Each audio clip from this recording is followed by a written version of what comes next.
Pressure डालो और इतना प्रेशर डालो कि 2021 में जनरल इलेक्शंस हो।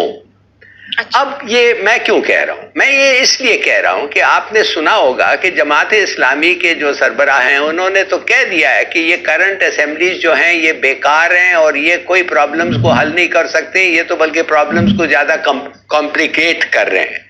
और उन्होंने कहा ये इलेक्ट्रिसिटी का हालत देखो, आटा चीनी ये वो, तो ये गवर्नमेंट फेल हो गई है। ये तो जनरली सब जाहिर हुकूमत पे तनकीद कर रहे हैं, बिल्कुल ठीक है। तो आपको लग रहा है जनरल इलेक्शंस के लिए है? लिहाजा एक एपीसी बुलाएं और वो जो होगा मैक्सिमम प्रेशर डालाएगा गवर्नमेंट को। जब वो समन होगा सब लोग मिलके ये प्रेशर करेंगे। मगर अफसोस से ये कहना पड़ता है कि मेरे ख्याल में ये गवर्नमेंट के जो प्रॉब्लम्स हैं ये इस गवर्नमेंट से जाके वो उनके भी प्रॉब्लम्स हो जाएंगे। वो क्या है problems? That's what I want to say. ये फायदा नहीं है एक गवर्नमेंट निकालो दूसरा गवर्नमेंट लाओ। अगर भी आप कामयाब हो जाएं, what are the actual problems? भाई मैं तो आपसे पूछना चाहता हूं, जब इनफॉर्मल इकोनॉमी एक मुल्क का 60 और 70% है, आप मुझे बताएं टैक्स लॉस नहीं होगा? आपको पता ही नहीं क्या हो रहा है। 70% तो टैक्सेस आप नहीं कलेक्ट सकते, मनी लॉन्ड्रिंग हो रहा है, 2 नंबरी हो रहा है, और फिर इलीगली चीजें बाहर जा रहे हैं। अफगान ट्रेड पे सोचिए कितना हमारा टैरिफ्स और टैक्सेस कितना वेस्ट हो रहे हैं, इसलिए कि वो सब एक किस्म का स्मगलिंग हो रहा है। और सबीना बैंक्स कहते हैं हम आपको फाइनेंसिंग नहीं देते, इसलिए बैंक के पास कोई डॉक्यूमेंट्री चीज है ही नहीं। तो ये होता है कि जो लोग अनडॉक्यूमेंटेड इकोनॉमी में बैंक्स उनको आपको पैसे नहीं देते हैं, तो आप सूद वालों के पास जाते हैं, वो बड़े चढ़ा के सूद देते हैं आपको। तो आपको लगता है कि ये सारे वो प्रॉब्लम्स हैं जिनको अगली गवर्नमेंट भी नहीं कर सकती आके एड्रेस? यस, बट देन ये तो शुरुआत है। अब आगे बढ़े। माफियाज, सीमेंट का माफिया 500 का बैग है, 500 का एक सीमेंट बैग बिक रहा है जो 300 पे जाना चाहिए। 80 रुपया पे शुगर बिक रहा है जो 60 पे जाना चाहिए।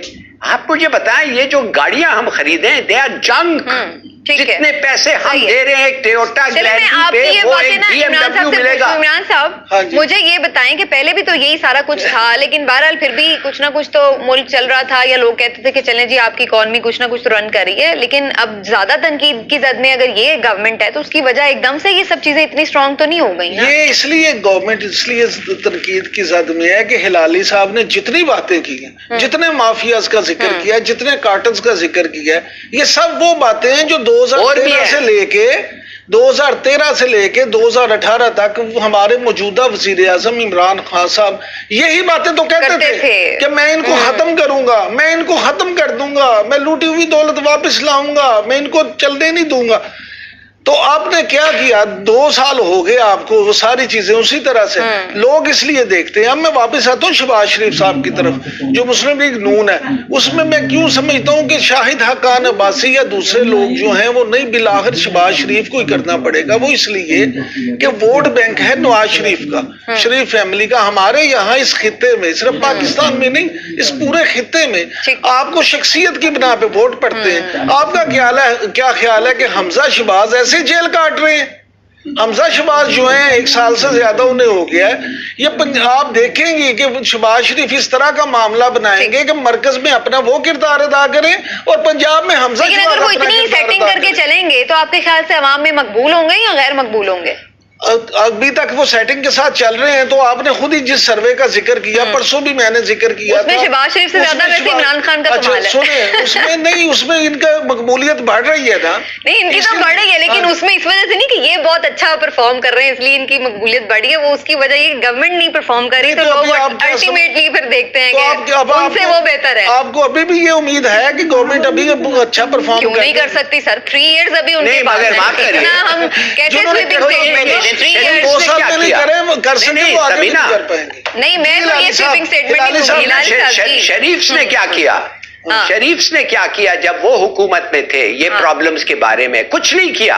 आप यकीन कर सकते हैं कि इस मुल्क में 70 साल के बाद कोई मॉर्गेज सेक्टर है ही नहीं। आप मुझे बताएं, कंस्ट्रक्शन आप एम्फसिस कर रहे हैं और मॉर्गेज का सेक्टर, मॉर्गेज का सिस्टम है ही नहीं इस मुल्क में। क्यों?